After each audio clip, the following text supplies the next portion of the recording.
मुख्यमंत्री नायब सिंह सैनी ने कहा कि देश भर में हम कहीं भी जाएं, वहां पर कोई न कोई बड़ी बुनियादी ढांचा परियोजना का कार्य प्रगति पर है। चाहे वो मेट्रो हो या कॉरिडोर हो, एक्सप्रेसवे हो, बड़े पुल हो या फिर बंदरगाह का विकास हो, देश के हर हिस्से में इंफ्रास्ट्रक्चर विकास का कार्य हो रहा है। इसके साथ ही प्रधानमंत्री नरेंद्र मोदी ने रोड सेफ्टी को भी उतनी ही प्राथमिकता दी है। उनका ये स्पष्ट मानना है कि विकास तभी सार्थक है जब वो सुरक्षित हो। आपको बता दें कि मुख्यमंत्री नायब सिंह सैनी ने आज यानी शुक्रवार को चंडीगढ़ में भारतीय सड़क कांग्रेस एवं लोक निर्माण विभाग के द्वारा हरियाणा सड़क सुरक्षा समाधान विषय पर आयोजित 2 दिवसीय राष्ट्रीय संगोष्ठी के उद्घाटन समारोह में शिरकत की। मुख्यमंत्री नायब सिंह सैनी ने कहा कि सड़क सुरक्षा समाधान विषय पर आयोजित संगोष्ठी देश के भविष्य का रोड मैप तैयार करने का एक महत्वपूर्ण मंच है।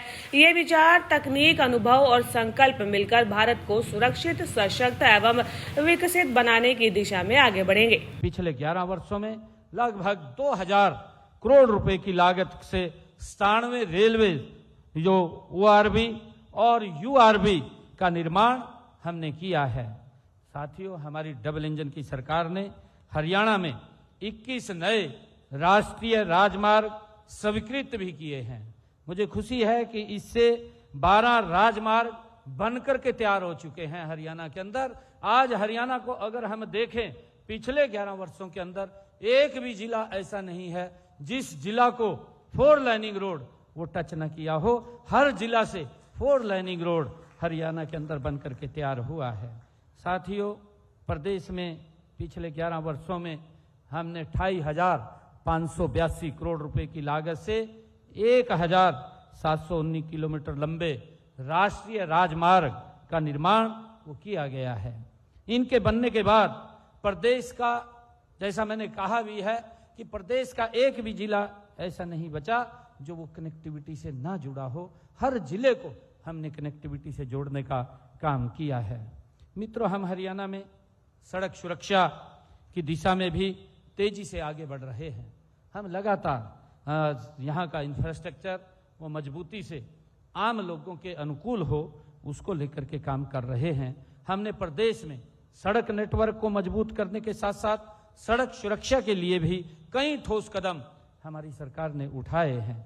चाहे ब्लैक स्पॉट की पहचान की बात हो, सुधार उसमें सुधार की बात हो, चाहे ट्रैफिक मैनेजमेंट सिस्टम का आधुनिकीकरण हो, जागरूकता अभियान हो और नई तकनीकों का उपयोग हो, ये सभी प्रयास सड़क दुर्घटनाओं को कम करने के लिए किए जा रहे हैं। साथियों, हैवी व ट्रांसपोर्ट वाहन चालकों के प्रशिक्षण के लिए हमने 7 नए हरियाणा प्रदेश के अंदर प्रशिक्षण संस्थान भी शुरू किए गए हैं। इन्हें मिलाकर के अगर हम देखें, प्रदेश में चालक प्रशिक्षण जो हमारे संस्थान है उनकी संख्या 22 हो गई है और इनमें से लगभग 11 वर्षों में हमने 3.5 लाख चालकों को प्रशिक्षण देने का काम भी इसके माध्यम से हमने किया है। साथियों, सड़क सुरक्षा के बारे में जागरूकता फैलाने के लिए हर वर्ष पूरे राज्य में राष्ट्रीय सड़क सुरक्षा माह का आयोजन भी किया जाता है। हमने इस अभियान में सड़क सुरक्षा मित्रों को भी शामिल किया है और इसके साथ साथ हमने चालान नहीं सलाम लेन अनुशासन अभियान, रिफ्लेक्टर लगाने तथा का अभियान, हरियाणा सड़क सुरक्षा मैनुअल यो भी शुरू करने का काम हमने किया है। साथियों, सड़क परिवहन एवं राजमार्ग मंत्रालय द्वारा हरियाणा में सड़क दुर्घटना में घायलों के कैशलेस व निःशुल्क इलाज के लिए पायलट प्रोजेक्ट भी हमने यहाँ पर शुरू किया गया है और इसका पहला उद्देश्य सड़क दुर्घटनाओं में होने वाली मृत्यु दर में 50% की कमी लाना है और इसके तहत घायल व्यक्ति को 1,50,000 रुपए तक या सड़क दुर्घटना तिथि से अधिकतम 7 दिनों की अवधि तक का इलाज आयुष्मान भारत योजना के तहत निःशुल्क किया जाता है। 2025 में 4,000 से अधिक घायलों का इलाज भी हमने इसका लाभ लिया है। साथियों, हमने करनाल के केंद्रीय नियंत्रण कक्ष में राष्ट्रीय राजमार्ग 44 पर कुंडली सोनीपत से शंभू अंबाला तथा 128 हाईटेक कैमरे भी लगाने का काम हमने किया है और इसके परिणाम स्वरूप पिछले एक वर्ष में ओवर स्पीड वाहनों के लगभग 4,80,000 ई चलान भी वो हुए हैं जो ओवर स्पीड के चलान थे। साथियों, हमने IIT मद्रास के सहयोग से एक संजया ऐप वो भी शुरू किया है। यह ऐप सड़क दुर्घटनाओं के प्रबंधन और आंकड़ों का विश्लेषण कर हादसों को कम करने में ये मदद कर रहा है। हमने प्रदेश में 2021 में जुलाई 2021 में हरियाणा 112 आपातकालीन प्रतिक्रिया सहायता प्रणाली का भी शुभारंभ किया है।